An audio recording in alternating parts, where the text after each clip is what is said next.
Baiya na ba sa buyer ang datadata nga yuta apan wa impasi og bayad?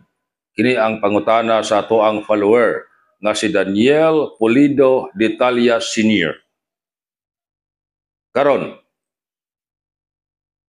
ako nasabtan sa imong pangutana, Daniel, nga ang yuta installment ang pagbayad.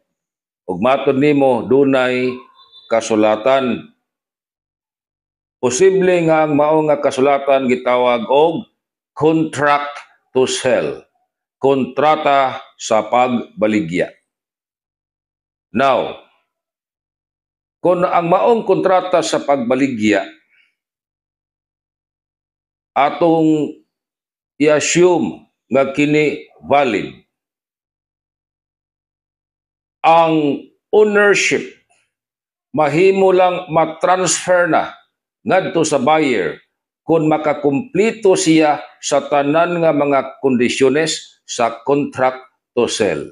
Ug kabahin niya na ang pag-impas sa kinatibuk-an nga bayad sa yuta. Kung wa maimpasi ang yuta sa imo pang ugangan, busa pwede pang bawion.